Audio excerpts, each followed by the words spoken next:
alphabetical.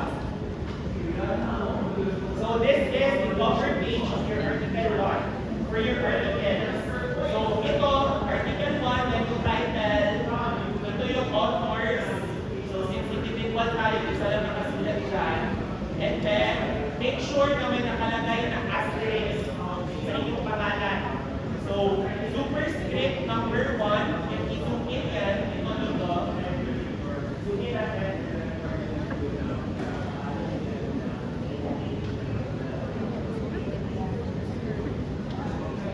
Basa siya.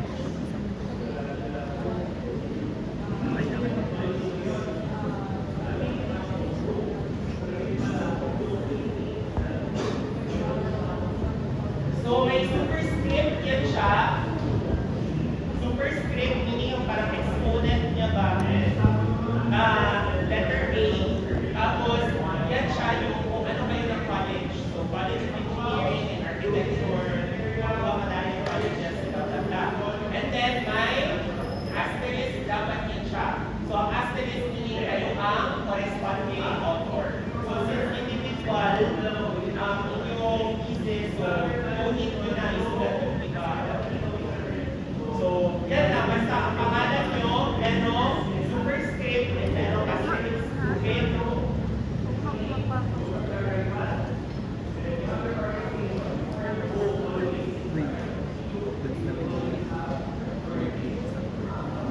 So, that is the format sa title page per article. Okay, so, ang article 1 is your design guide, research based title. Ang article 2, ang title niya is your project-based title. Okay, so sa article 2 na dapat maglabas yung meron mga apropos. Yes, yes ha? So walang unang apropos any project-based na title related sa inyo, article 1. Yes? So study, focus lang talaga siya. So this is our outline for the architecture na output. So sa article 1, it is your research-based na article. Sa article 2, that is your project-based na article. So ito yung ating learn lahat sa MOR. Itong article 2, yan ang na-learn nyo lahat ng design 1 to 8. Yes. Lahat ng planning subjects, lahat ng discuss natin about diligence research, pagbasa ng mga notes, basically ito yung ginagawa ko mura. So, site analysis, site projects, project vision, design recommendations, and programmatic recommendations. So, it is really a culmination of your architecture school journey. Ito, MOR, ito lahat from lahat ng natutunan nyo about the planning software, on the design software, architecture subjects na inyo. Okay, so basically, wala na yung ituro na naturo na yung lahat sa inyong mga other subjects. Okay, so babasa nyo na ito. Hindi ko na i-recap yung article 1 na kasi yan sa MOR. So, introduction, ang RRL, isulat nyo muna siya, pero mag-finalize tayo, ilipat siya sa appendix. Okay? Huwag nyo muna ilagay for the purpose of defense. Huwag nyo muna ilagay sa appendix ang RRL. Diyan muna siya sa chapter 2. Okay? And then after the methodology, the chapter 4, the presentation and analysis and results. And then chapter 5, the discussion, conclusions, and recommendations. Okay, so yan lahat, yan yung mga replicable na results. So basically, any publishable ready na output sa for the project is, so basically, pinasabi nyo lang kung ano yung translation nila. Kasi siya mag-apply ng project. So first, chapter 1 is project overview. Lahat niya, project title, project background, objectives, and assumptions. Diyan nakalagay ang funding, or financial model, basic action model, yung inyong stakeholders, sino suppliers, sino users, sino implementing ng mga organization, and then project users, demographics, social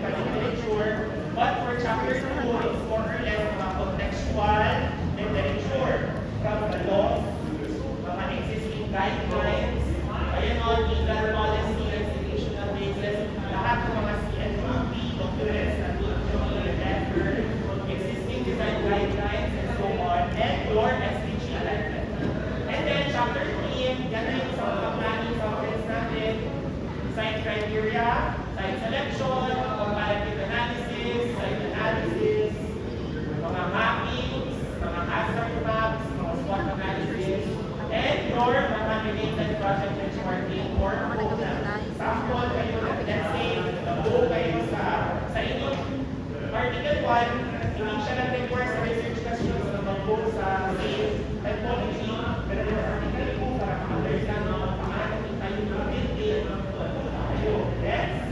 So, wala siya sa inyong instruments or wala siya sa tools sa inyong Article 1, pero para ma-understand nyo kung paano mag-go ng hospital, let's say, the basic of hospital, next. So, dito siya, basically, para siya methodologies or whatever. Then, chapter 4, para na siya recommendations. So, let's say, yung inyong focus for Article 1 is just linguistic communication. So, how would you understand how to decide the offices, attach the supplementary spaces? So, dito yung siya ilagay sa Article 2, the project-based na mga recommendations. Okay, so gets ha? Gets ang difference ng content ng Article 1 and Article 2. And lastly, programmatic articulation. Diyan yung nailagay yung mag-help sa inyo kasi ang pinaka-final slide as much as possible sa inyong design and presentation is a conceptual na slide deck. Diba? So before kayo makaproduce ng conceptual na slide deck, so yan lahat, dito siya nakalagay sa chapter 5. Okay? Gets? Any questions before we proceed? Meron? Questions ba? Questions? Article 1, article content, absorbing ka? Okay, so along the way, pagpasok na kayo ha? Kasi of course, consultations, you can ask questions directly to our class hours. Kung meron kayong ganito, na kalikuhan dito sa ating content for the defense. Okay? So here is an example. One thesis output. So from here, last year. So ito, Article 1 niya. Title ng Article 1 niya is the Metro Davao 1's Terminal Spatial Technology. Spaces for standardized configuration in facilitating operational fluidity and enhanced user satisfaction. So, research base, pinasmati niya yung typology ng van terminals sa Davao in terms of operational fluidity and user satisfaction. Yun lang. So, ano ang translation niya pagdating sa Article 2? Nandiyan na yung branding, MDA, a proposed van terminal development in Metro Davao, implementing a standardized spatial configuration to optimize operational flow and user experience. Yes? So, kung ano yung kanyang findings sa Article 1, i-apply ka na sa propose niya na development sa Article 2. Gets ha? So, separate the proposal from your research-based replicable outputs. Okay? So, i-extract mo talaga kung ano yung for the purpose of filling in a research gap, addressing a research gap. Compared sa kung ano lang yung project base, yung hindi na makuha, specific lang to a certain site or context. Klaro ha? So again, we always emphasize that the goal of research is to keep relatable and scholarship. So yan yun ang purpose, bakit natin siya isa-tarin ng Article 1 and Article 2. Okay? So, now, table of contents, mag-try tayo zoom in. So, ang Article 1 niya, same lang ang format. Introduction, research questions,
profiles, interview results, and then the design guidelines for the band terminals.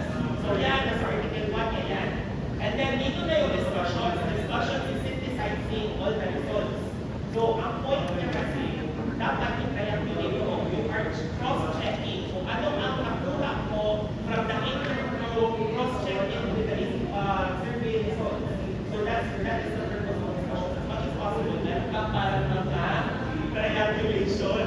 So yun ang parang dyan sa discussion part. Specifically, answering each research question. So what happens is, meron kayo at least na each na meron na kayo sub-discussions for each research question.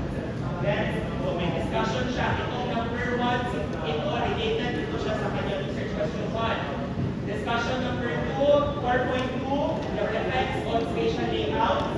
This is related yan sa discussion sa kanyang research question 2. Okay, so understand that. And then now, conclusions. So conclusions, ito naman yan, the considerations, requirements, specific technical requirements, and the design recommendations. So yan lahat, yan yung replicable output niya. For example, someone from another city, an architect, can refer to his findings, article 1 niya, para makadesign din sila na para-terminal. Yes? So yun yung point na findings, conclusions, and recommendations of article 1. Anyone can use your recommendation. So now, pagdating sa article 2, you will now use your recommendation in a pilot project. Yes? So, ito ba yung kanya? Ang content ng article 2 niya is basically number 1, introduction, yung nasa format natin, nag-exage lang siya. Like, for example, meron siyang plan rules and regulatory criteria. So, depende na yan kung ano yung makakaisip nyo na possible project na descriptors na pwede i-consider or dapat i-consider. So, kanya, nagdagdag siya ng contextual educational criteria. And then, after niya, nag-site selection siya. Kasi hindi lang man isa ang site niya. So, meron siyang isang site sa Digos. Nag-site selection siya sa Digos. Meron siyang site selection sa Davao. May site selection siya sa Canaco. So, yan na yung sa kanyang wala ang kanyang wala niya dito nalagay yung number 2 or nalipat niya yata sa appendix yung legal and policy basis. Diba? Chapter 2, under article 2 is legal and policy basis. So, yun yung hindi niya nasulat dito. I think ito na yung dapat. Kamali lang yata siya ng formatting. So, ito yata yung kanya chapter 2 sa article 2. The next is ang site selection. Nandito lahat for site selection.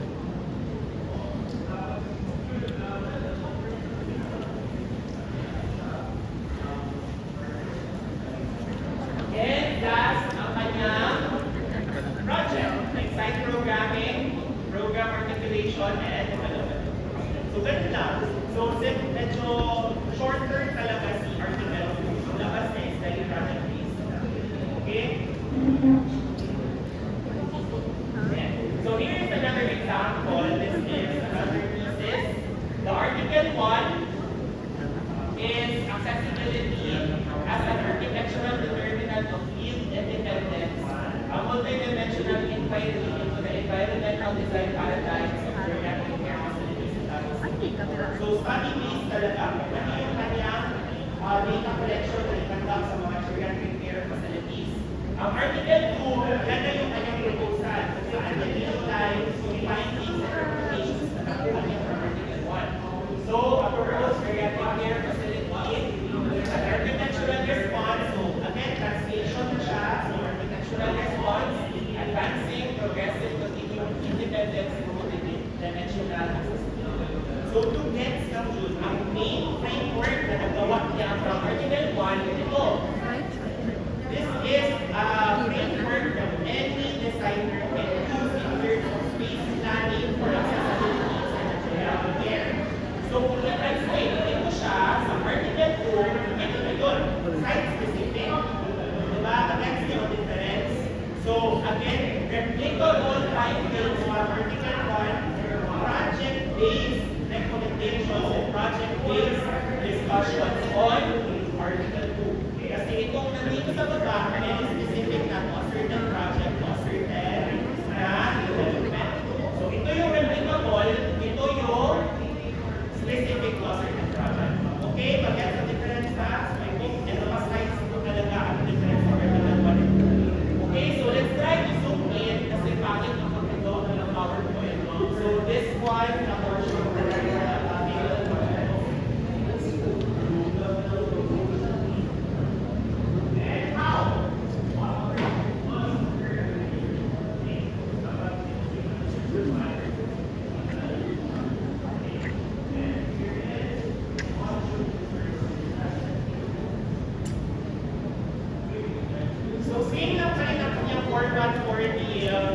Article 1, introduction, and then sa chapter 2 niya, again, the methods, yung kanyang related, yung RRN niya nakalagay na sa appendix, may final na script naman ito sa again, sa inyo, wag yung muna ilagay sa appendix sa RRN.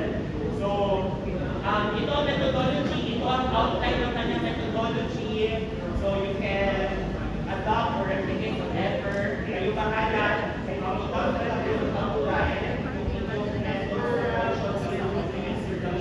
and then the results. So it starts with the demographic, the kanyang participants, then results for kada indicator or kada extract niya.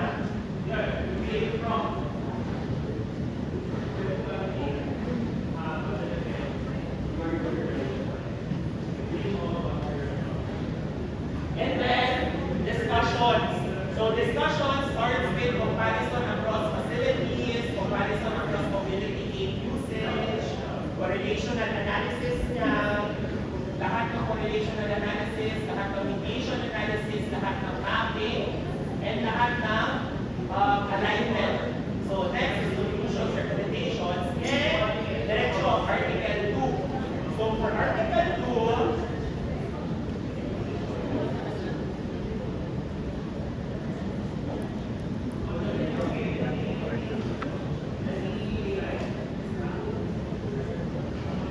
again, Article 2 will start with a project overview, project title, project rationale, objectives, assumptions, yung funding, stakeholders, users, and then the due diligence, yung policy and legal basis. So, nandiyan na yung mga legal basis, lahat ng design guidelines, and SDG alignment. And then next is the site and project studies. And then we'll start with it siya sa site criteria, site selection, site comparative, site analysis.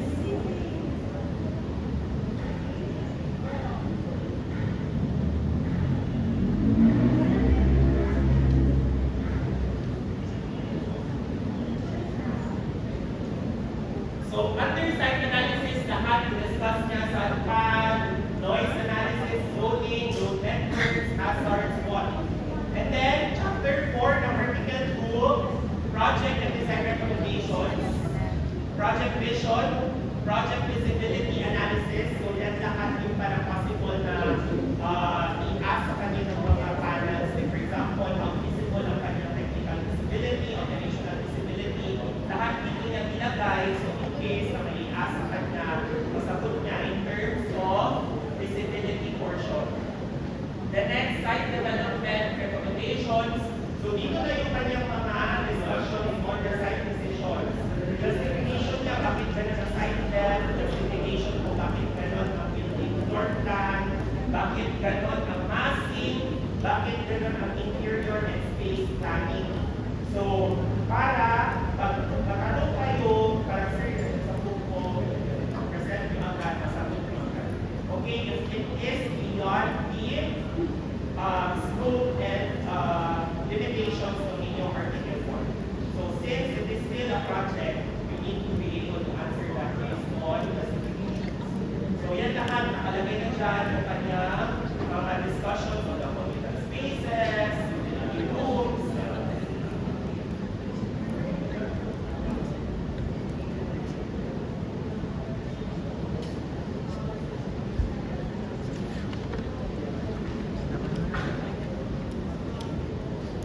And then after the recommendations for the spaces, yung programmatic articulation na, nandiyan na yung mga development controls, space programming, and references.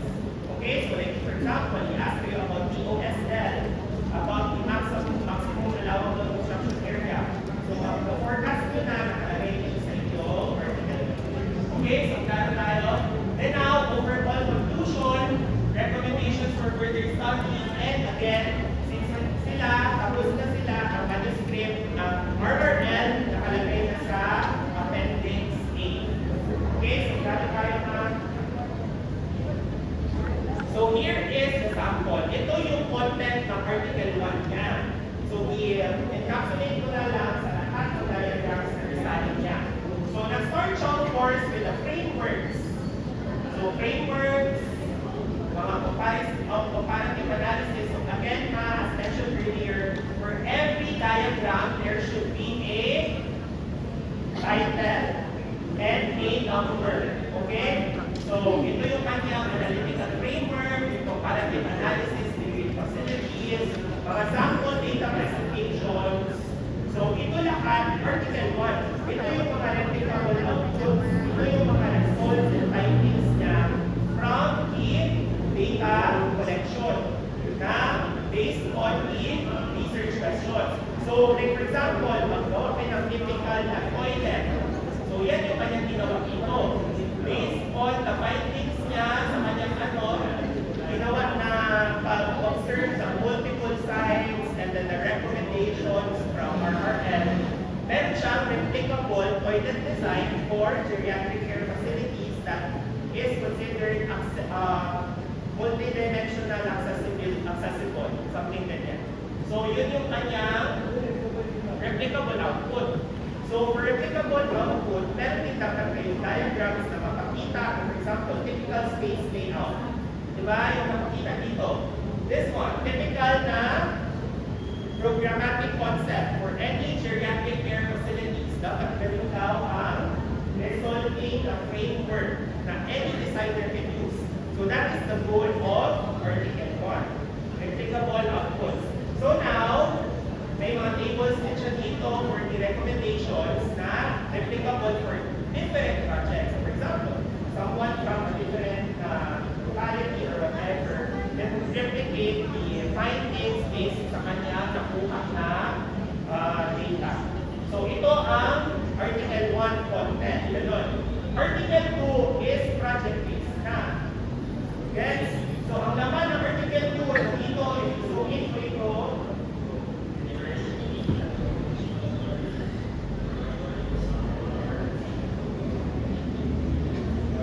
Nandiyan na yung kanyang mga computations sa specific sa site niya na, sa napili na site.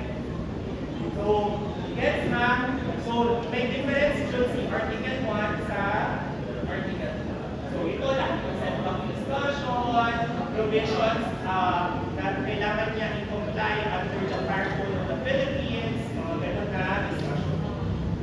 So, andito na yung kanyang comparative analysis ng site, selection, yung neighborhood context, site analysis, site development zoning, yung kanyang massing development or form evolution, yung kanyang diagram for the functional analysis for areas, yung kanyang this one,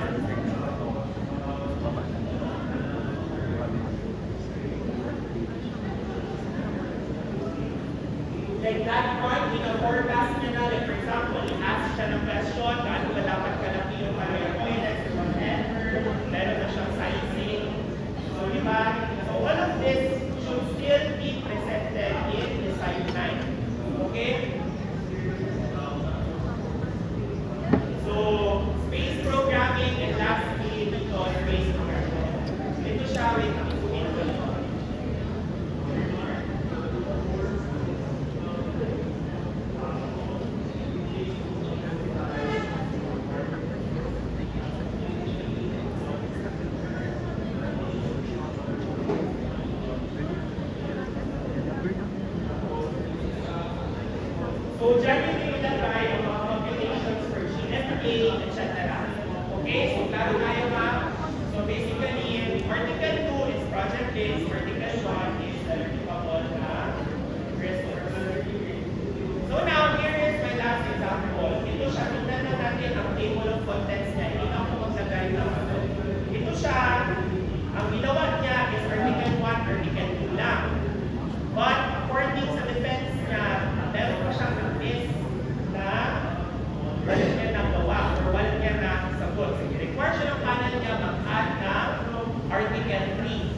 So, tatlong articles na nakuha niya. So, after niya na-produce, kasi may ganyan na cases, lalo na yung mga nag-experimental dyan ng obesity na sabi na, paano mo ma-prove na yung iyong proposal ay resilient? Paano mo ma-prove na yung iyong proposal is adaptable? So, ito yung sample na yun. Ipagawa siya ng Article 3 para yung methodology na ginamit niya para assess ng mga existing buildings sa Article 1, ipa-assess din sa kanya i-propose na design plan. So after na nagawa niya yung design plan, ipasulat pa siya na Article 3 para yung assessment na i-apply niya sa mga existing mga facilities, i-apply niya din sa kanya proposal. Yes, para mag-prove niya na yes, ang aking building is ano ba yung kanya? Efficient. Diba? Kasi yan yung mga ginasabi ko na yung mga super nag-overclaim na ang building sir dapat efficient dapat sige, claim mo ka, paano yung na gano'n yung iyong building. So, ayan, Article 3 tayo dyan. Ganun ang nangyari. Although, Article 3 was not presented during the design time, it was presented sa design step. Okay? So, laro tayo nga dito. So, this is an example, Article 1, Article 2, Article 3. So, titles, masabi, Title 1, Comparative Analysis or Research Base. Comparative Analysis of Dock Market Halls Operation, Spatial Perception as Indicators of Efficiencies of the Trigon Fish Port Complexes in the Philippines. Article 2, same siya, pero meron na siyang second clause. Ang second clause niya is the development of the dock market halls of General Santos Fish Port Complex. So meaning, kung ano yung findings ng Article 1 na, i-apply niya sa kanyang Article 2. Yes? So again, findings of the research na based na replicable, i-apply nyo sa inyong proposed pagdating sa Article 2. Then, Article 3 is the assessment of the proposal na. So, kung ano yung i-propose niya sa design, then, i-prove niya na in fact, it is efficient. It hits the goals of my research na first na article. Okay? So, mag-get some points dito na. So, do not overplay goods. Ito yung parang naging ano dyan. Okay. So, let's proceed.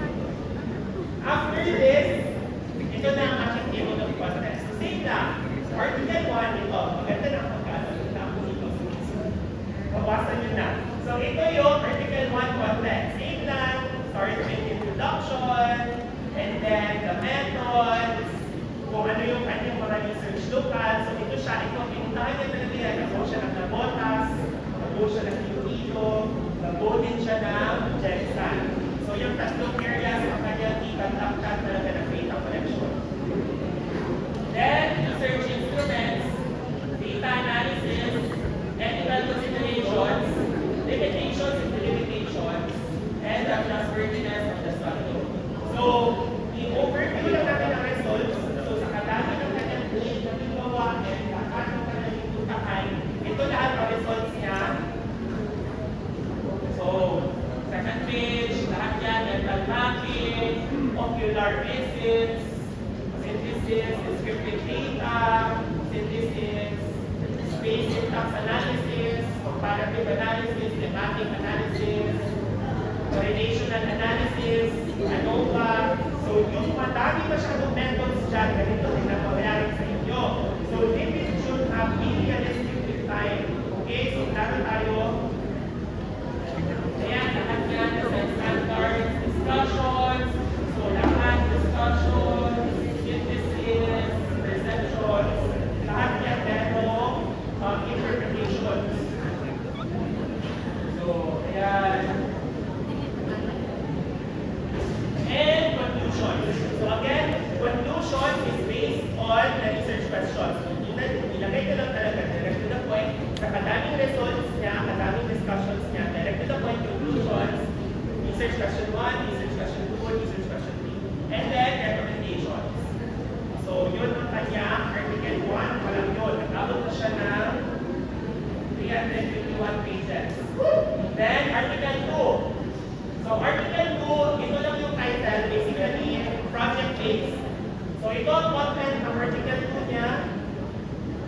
legal basis, policy basis, institutional basis, and then nandito din nakalagay lahat ng stakeholders, users, project funding and financial model, and then site and project studies.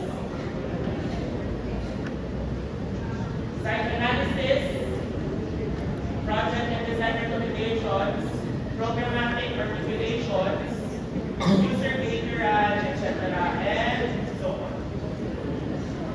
So ito ang kanyang content from vertical team. Hindi ko na i-overview. Basically, hindi kayo required to be a vertical team. There is an article fee lang due to the circumstance.